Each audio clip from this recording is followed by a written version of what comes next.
Welcome back to another episode of Better Than I Found It, the podcast, all things college golf. You're listening to Mike McGraw, the men's golf coach at Baylor University. Today's guest on Better Than I Found It is University of Southern Miss head coach Eddie Brescher. Now in his 8th year at Southern Miss, Eddie's team is off to a really hot start this fall, winning 2 of their first 3 events. His ability to communicate well is evident in this interview, and his enthusiasm for his job is also obvious. Eddie has a great approach to coaching, and it's no secret why he's seeing such great success. Enjoy the listening.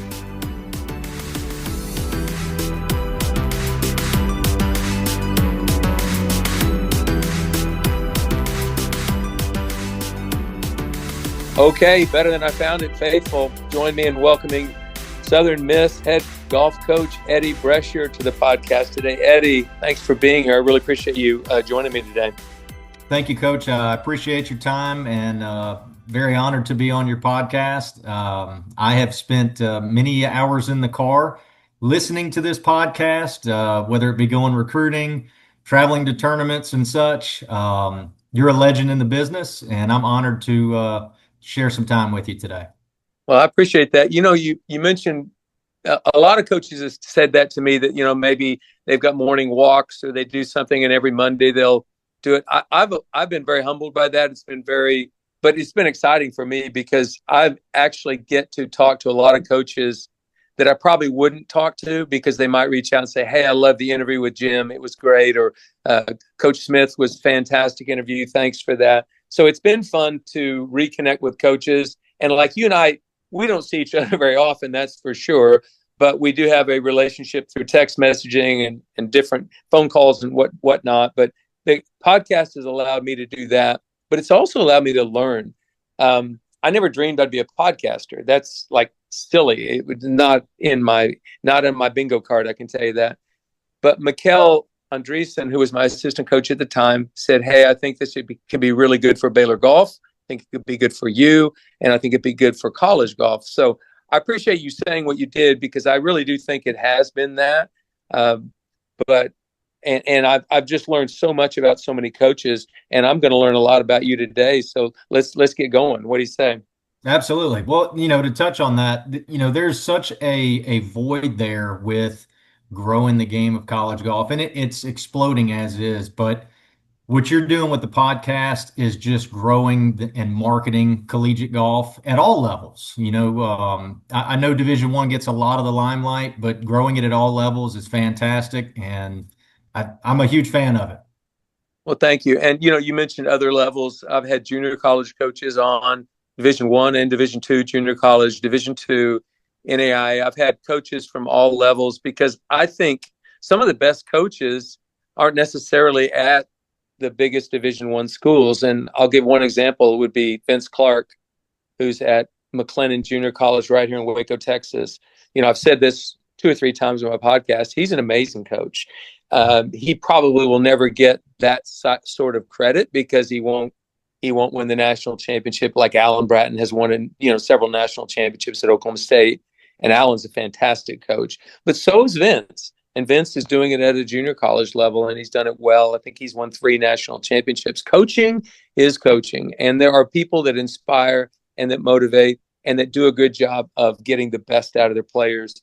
And they're at all levels. So, you know, that's why I've had coaches from every walk of life, every level, every success level too, and Hall of Fame coaches and whatnot. But and, you know, if you keep up what your team has done here recently, you're going to be a Hall of Fame coach before you know it. It's been an incredible start to the season. I'm going to document just a couple things, and I want you to take us through it. The Argent Financial Classic, you all finished 3rd, shot 18 under. It's pretty, that's a lot under to finish 3rd. That's really good. And then you've won 2 consecutive tournaments, the JT Poston Invitational and the Badger Invitational, Wisconsin's event. So you finished 3rd, 1st, and 1st. You have 3 players that are currently averaging in the 60s. Jake Moffitt, Benjamin Fernandez, and Matthew Javier, all averaging 69 point something. That's through 3 tournaments. I mean, I know that might be a tough ask for the rest of the season. I know you wish it would happen, but wow, what a start. Talk about, congratulations first, but how in the world, where's this come from?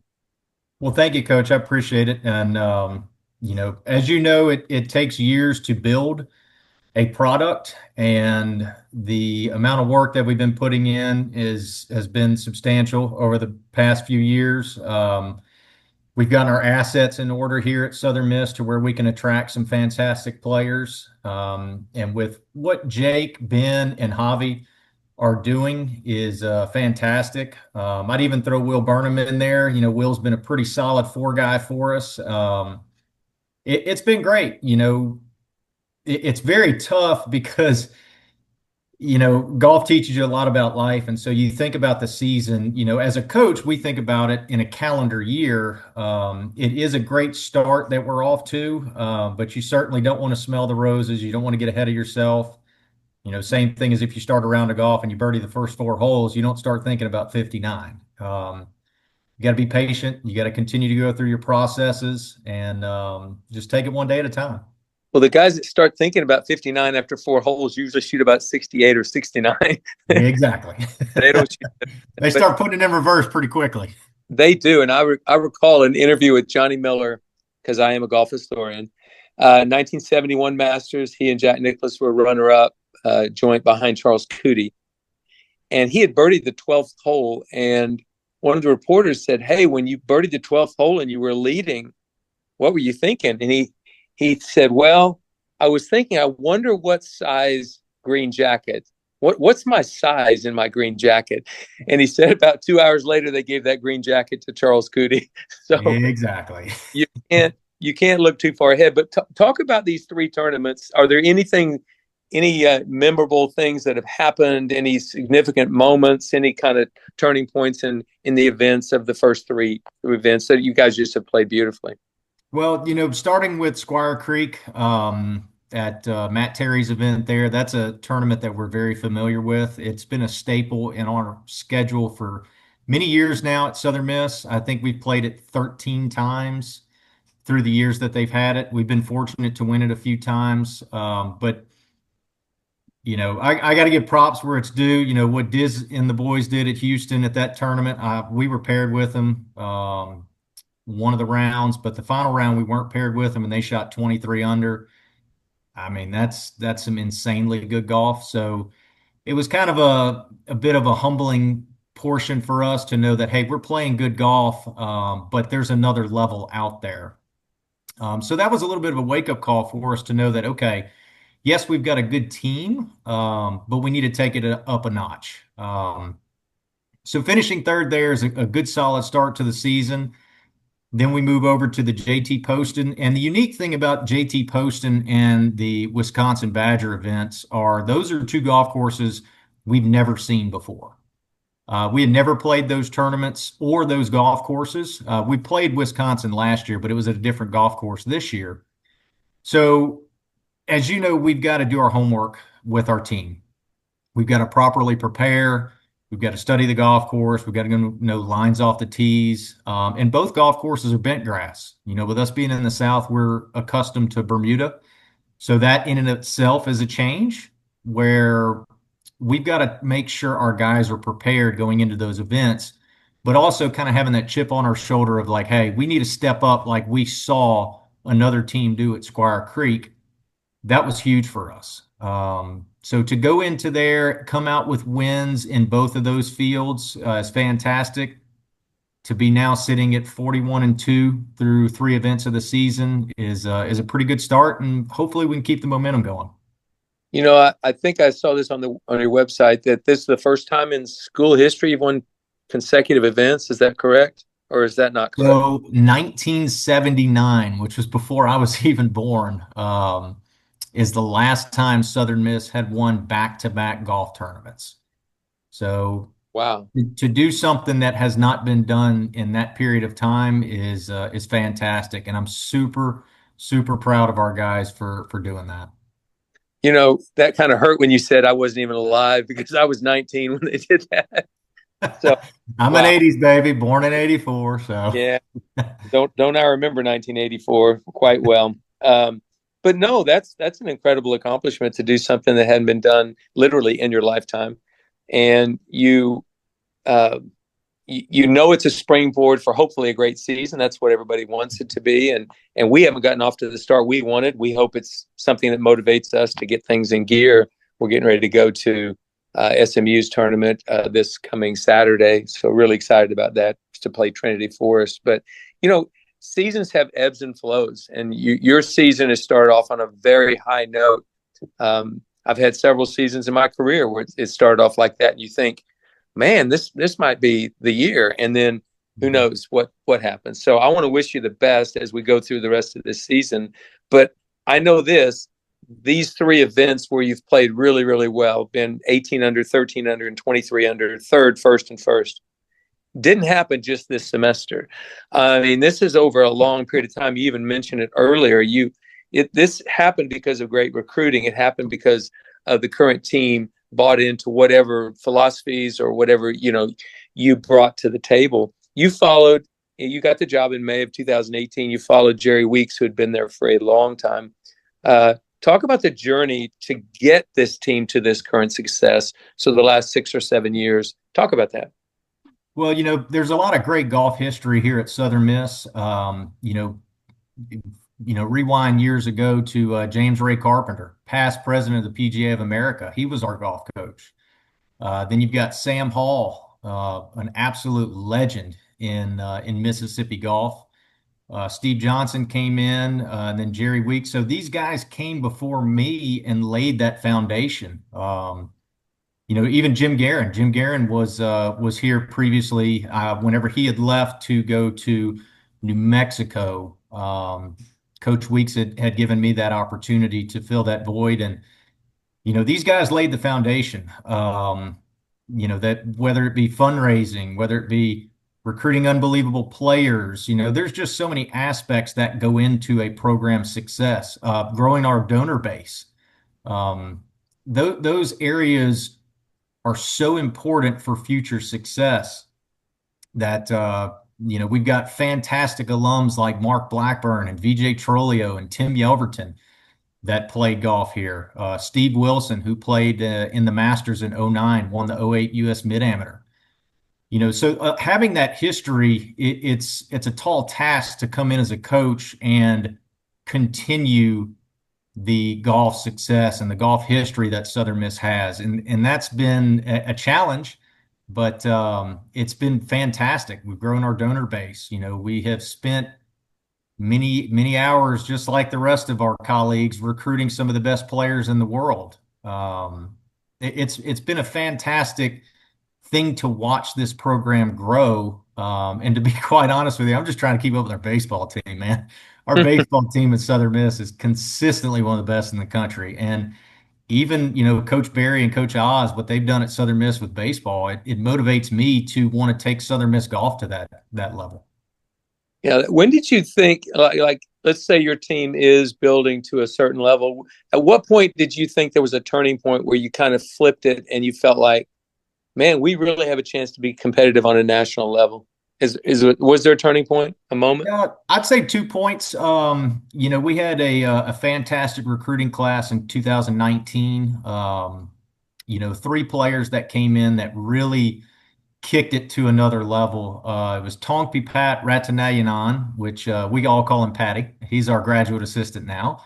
Robbie Ladder, who was a fantastic Canadian player. Pat was from Thailand, Robbie from Canada, and Bryce Wilkinson, who was a fantastic junior college player down at Mississippi Gulf Coast for Coach Tommy Snell, a Mississippi kid. Those 3 guys came in and they were just to the moon. Consistent check cashers / top 10 guys. They just consistently in the mix. And that was kind of an awakening of, okay, we've got this class of guys that have come in and they are all legitimate players. If we can continue to build around them on an annual basis, then we'll be doing some good things. Then you fast forward to, I believe it was the 22-23 season, whenever we had Cameron Clark and Ryan Dupuis come into our programs. Cameron Clark ended up making the regionals that year as an individual. Ryan won a couple times in the fall season, and we ended up going into Christmas break, I believe 44 or 43 in the country.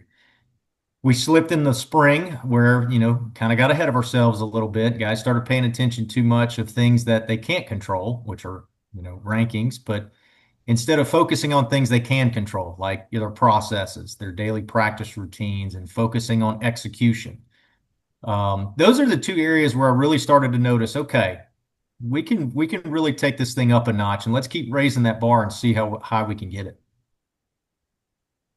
Well, it's getting higher and higher, so I would keep doing what you're doing. How about that? Uh, Much but appreciated. we're going to talk a little bit more about that. But before we do, let's go back in time to well before your coaching career when you were a player. Talk about the biggest influence on you that got you to Southeastern Louisiana as a player, because you've admitted before the podcast that you didn't feel like you were a great college player, but you still got to a Division I team. How did you get there? Who was the biggest influence? Well, I grew up in South Louisiana, a small town, Ponchatoula, Louisiana. We had a little 9-hole golf course there that I grew up as a little kid getting into the game. My uncle Wayne, who was a professional baseball player, he loved to play golf, so he kind of got me into it a little bit. Also had an uncle, Bob Kane, who was the golf professional at Sherwood Country Club in Baton Rouge, Louisiana. So they kind of got me into it. My dad was a football coach, so he was not much of a golfer. My mother was a volleyball and track and field coach, both at the high school level. So growing up in a coaching household, I was, always growing up playing different sports, but golf really hit with me as I continued to grow. Um, I did tell my father in 8th grade I wanted to try football, so I tried it one year, and with a soccer background, they put me at punter. Well, it took one or two pretty big hits on the punt getting blocked and me going down with the blocked punt. Then I said, I'm out on this football thing. And I'm 5'9" on a good day, so I'm definitely out on the football thing. So um, started kind of gravitating towards golf, had a little bit of success in high school, played the junior circuit with the Gulf States PGA. That kind of transformed into a more of an opportunity to walk on at Southeastern. So, a lot of kids these days are always searching for the big offer and the NIL stuff. I mean, I was a walk on. I was just very fortunate to have a position at Southeastern Louisiana, and they were a very good program. Coach Baldwin was a fantastic global recruiter. I would say one of the earlier pioneers, although there were many more. But he was very heavy on global recruiting at an early stage. And so to be a local Louisiana guy and get that opportunity just to get a bag, I was very fortunate. Um, so it was an opportunity that I was lucky to get. And to this day, I still look back at that as I would not be where I am had it not been for that opportunity at Southeastern. With the roster cuts too. Thank you for telling that story. But with the roster cuts, there's probably going to be less and less Eddie Breschers in the future that just get an opportunity to get a bag and walk onto a team. That's the sad part about the Division I level now. I think it'll probably work itself out over years, but in the short term, a lot of kids are not getting looked at that might have otherwise. So that part's kind of sad. And I couldn't agree with you more, Coach. It's very, it is what it is. We didn't make the rules; we just got to follow. But it's also increased the value and the appreciation of players understanding that, look, even if you are the ninth player on the roster, you have to understand that that is a very valuable spot. And from your perspective, you need to wake up every single day with what value do I add to this team?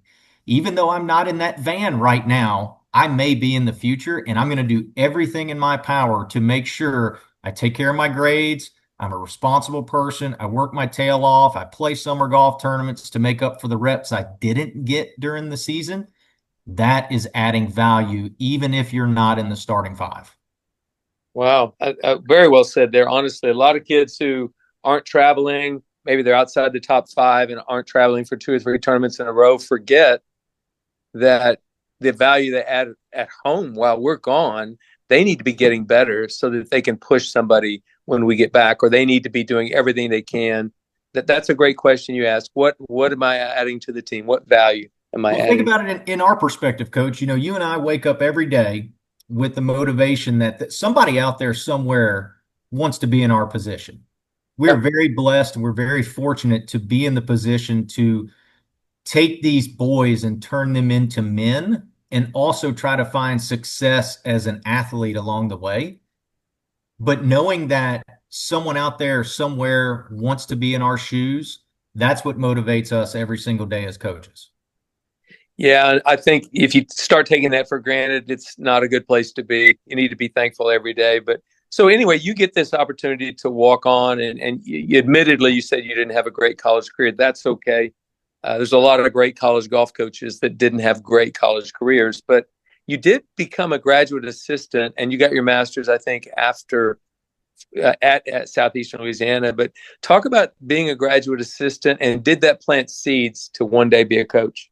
So, funny story, my junior year, you know how we all do our individual meetings at the end of each semester. Coach Baldwin pulls me in and says, "Hey, just kind of noticing from afar, I think you'd be pretty good at this coaching thing." And I had never even thought about it. And so he said, "Look, for the first time ever, I'm going to have a graduate assistant position available to us to help me with some of the business side. Would you be interested in, number one, getting a master's degree, and two, learning the ins and out of the business and spending the mornings with me in the office?" Because as a player, I always wondered, what is coach doing in the mornings? Now on this side of the desk, it's quite obvious that coach is very busy in the morning. So that was a fantastic opportunity for me to get in there with coach and dig my nails into every aspect of collegiate golf. And I loved it. However, I was kind of torn at the time because I didn't want to be at the age I am now in life and wonder what if I would have tried professional golf. So, yes, I did. I had an unbelievable experience. I learned so much from Coach Baldwin being his graduate assistant, but also I did want to give it a shot. I wanted to try it and see, and I did that. And then I always knew that my education was going to give me an opportunity down the road. And that is why I was able to circle back, because I knew if professional golf didn't work out, I would love to get into coaching. Well, it's worked out quite well for you. You know, you got your amateur status back after a couple of years playing professional golf. And Right. the truth is, if you look at your amateur record, it was way, way better than your college record. So, I mean, you became one of the best players, if not the best player in the state of Mississippi. So you did some great things as an amateur, your second amateur career, if you will. What was the biggest reason you were so much better then than you were in college? Well, and Aaron O'Callahan, who's the golf coach at East Tennessee State, him and I were roommates together at Southeastern. He'll be the first to tell you that I put way too much pressure on myself in college. And this is a big learning curve for a lot of the younger listeners out there. This is also something I preach to my guys. Be the best version of you that you can possibly be. If you're not a bomber, yes, you want to do some speed training and try to add some miles per hour to your club head speed. But if you're carrying it 270, don't all of a sudden think you're going to carry it like Bryson. That's going to take a long time to build. Be the best version of you. You need to be really good at distance wedges. You need to be really good putt, have good touch around the greens. Don't try to overswing. Swing within yourself. There's a list of things, but that's a huge fault that I had as a student athlete is I thought the more time I spent practicing the game, the better I deserved to be. And that's just not the case in golf. Some of the best players I've coached are not the hardest workers, but when it comes game time, they are very comfortable in their own skin of playing the game the best way they know how to play the game. Mm. I absolutely love that. I'm going to actually use that with a couple of players I've got right now. I think it's important. Kyle Jones, who played for me and then played professional golf for about 10 years here at Baylor. He played here for me 1 year at Baylor, but Kyle always understood that he needed to play Kyle Jones golf. He was never going to overpower golf courses. If he tried to keep up with these other players he was competing against, it was a waste of his time and effort and energy. he understood the value of being the best version of him that he could possibly be. And it gave him a 10-year professional career. So well said. I like that. You know, talk about nuggets, because I've just written down 2 or 3 that you've said. I do every time I interview a coach. I'll pick up something like, oh, I like that. And so I always enjoy hearing what other coaches think are significant nuggets of wisdom that they've gotten from other coaches or whatever. What are some that you use today that through the years you've gotten from other coaches? Well, hands down, I already know the answer to this one. And this was, you and I were not prepped on this. When I was an assistant coach under Coach Weeks, I called Mike Small. I have an immense amount of respect for what Coach Small has done at Illinois. He's had a very good, successful career. I had reached out to him, and speaking of driving down the highways, it was coincidentally when I was driving down the highway somewhere, and I just touched base with him and said, Coach, what's a great piece of advice you'd give a younger guy since you've had so much success? And he told me, and it sticks to me every single day, trust your gut. You know what's the best decision, whether it be fundraising, whether it be a lineup decision, whether it be in recruiting. We've got an opportunity to get multiple players. Which one should we pursue more than the other? Everything you do in life, if your intentions are good at heart, you know in your gut what the right decision is. And that has stuck with me every day of my life since having that conversation with Mike Small. Wow. Pretty simple. It's not real complicated, is it? No, not real complicated at all. I mean, you've got a lot of experience. Okay. So in your situation, Coach, you've been doing this a long time. There's going to be times where you're going to be the good guy, you're going to be the bad guy. The guys may love you one day, they may hate you the next. But at the end of the day, you're the most unbiased person in your program, that you know what the best decision is for your team. And ultimately, that it's not always the most popular decision. It's not going to be one that's liked by many. But if you know, based on your experience and your intentions are good at heart, your gut is telling you what's the right call. And that can be a lot of different things.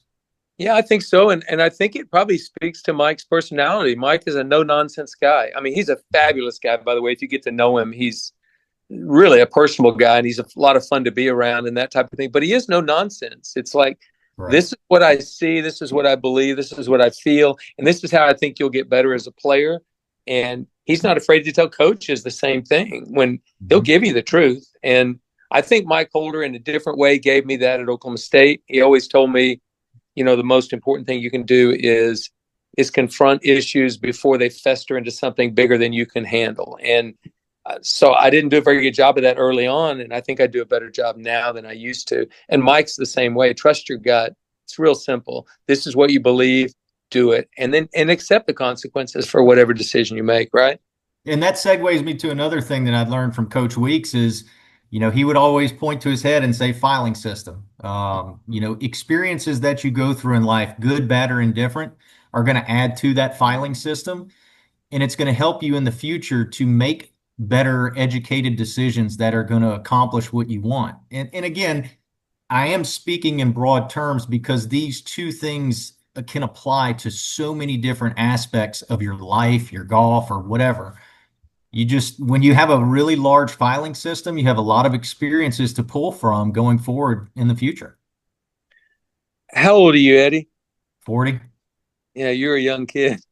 You've got a pretty good filing system for a guy that's young, but think about what you might add to that over the next 25 years when you're my age, huh?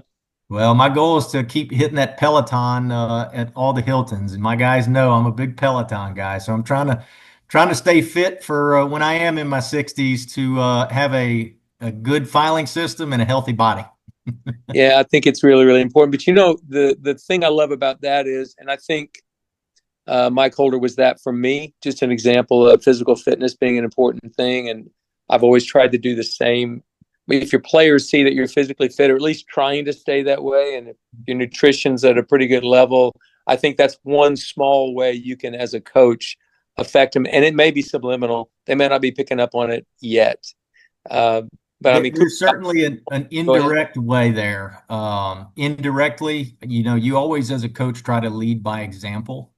And so, as you say, your guys they're watching you. Whether you say something or not, they're watching everything you do. And it may not click with them now, but hopefully when they're older in life, it will click. And simple things like fitness and organization. And I'm very diligent about keeping my desk organized.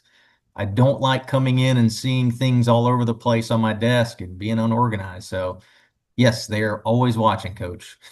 They are, and I was talking to Cooper Dossie not too long ago. He's getting ready to have he and his wife Ashley are expecting their first child, and I was telling him, I said, we should have demanded that you took a nutrition class before you had a child, because he wasn't very good at it when he was in college, but he's gotten way better at it as a professional on the Corn Ferry Tour. He understands the value now of feeding yourself and fueling yourself the proper way so that you can travel from week to week to week.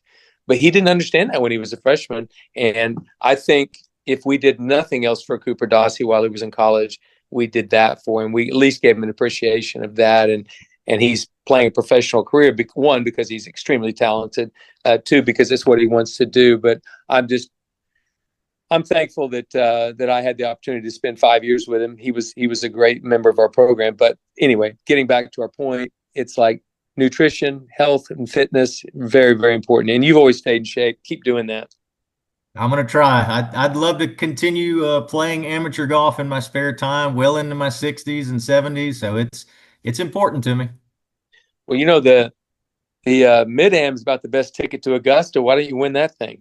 Well, unfortunately, I've never even tried to qualify for the U.S. Mid-Am because since I've turned 25, I've been in coaching. So, and it's always during our fall season, and I'm not going to do that to the boys. So, as much as I'd love to try, I guess I'll just wait for the senior amateur. Do you still play with the guys? I do some. This time of year, it's a little bit rusty. I try to keep up with the game here and there, but I don't have a whole lot of swing speed, so I don't have a foul ball. So my old friend Scotty Cameron's been with me since 2009 in the bag, so he's got ears like me. He listens. That's where I make up my money. Well, I was thinking about this the other day. Laban Harris, who was the first golf coach at Oklahoma State, used to put up a quarter on the first tee. No, he put up a golf ball, and the player had to put up a quarter. And so the golf balls were $1.25 in those days, in the late 60s. So the golf ball was worth more than that quarter. Mike Holder told me that he was a senior in college the first time. And he was a 3-time All-American, by the way. Senior in college, the first time he beat Laban Harris out of that golf ball. I mean, Laban just kept on collecting quarters from him through the years. And I know that would be illegal nowadays with the rules, but what a great example that was. He just, if you can beat me here at Lakeside at a golf course I designed and built myself with my own hands. And, he literally, now I'm not saying that you should compete against your players every day, but I always thought that was an interesting way that those guys did not like losing a quarter to him, for sure. Well, we played Fallen Oak last Friday for some qualifying, and we've got that tournament coming up in a few weeks. So, the parameters were set. It's these guys. Here's the spot you're playing for. There's multiple rounds we're going to do. And if we're at Fallen Oak and I don't need to evaluate a lot of guys and I'm letting them play for it, then I hopped in and played with a few of them. So I also think that adds a little bit of pressure. Hey, coach is actually going to get to watch me for every single shot. So probably want to play good in front of him. Yeah, that brings up a point. The old Maxwell format, that the all 5 players in the group together, and both your coaches, that's like pressure like no kid's ever seen. Now these guys get to see how I shoot 74. Yeah, exactly. You don't get, it's, oh man, good birdie back there on 11. Oh, well, coach didn't know I had a 5-footer for eagle. All right. Well, perfect. Well, listen, you mentioned Fallen Oak. Talk about the rest of your fall schedule and what you have planned in the spring as you guys are going through this really special year. So next tournament up for us is at Little Rock at Chenal, where we've had some success before. We've won their tournament there a couple years back. So it's going to be a fantastic event. Then rounding out our fall season will be the Fallen Oak Collegiate. Us, Coach Malloy at Ole Miss and Coach Smith at Mississippi State tri-host this event. It is a fantastic field.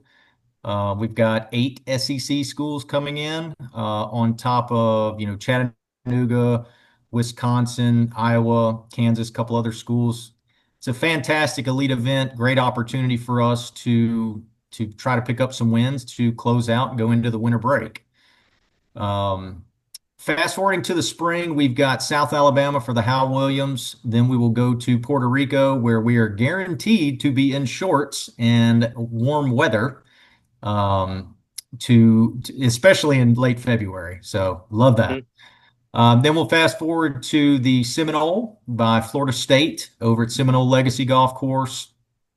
And in April, we'll go to Mossy Oak for Coach Smith's event that Mississippi State hosts, the Mossy Oak Collegiate. And that will round us out for regular season. Then we'll roll into postseason with the Sun Belt Championship. So, where is the Sun Belt? Sun Belt is at Annandale Golf Club.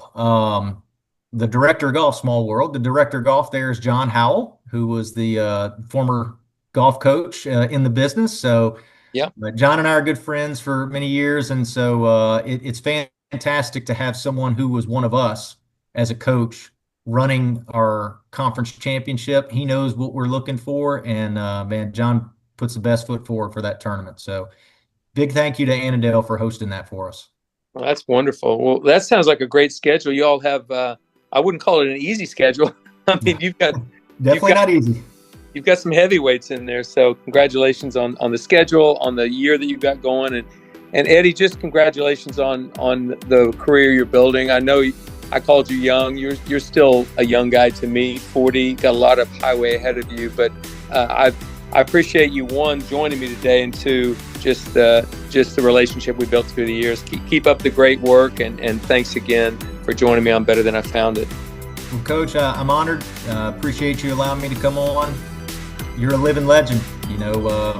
My life goal is to be in the Hall of Fame one day, and I'd like to look up. I look up to guys like you, so I appreciate your time, and thanks for having me on. Absolutely. Well, best of luck, Coach. We'll talk to you again soon, okay? Yes, sir. Take care. You bet.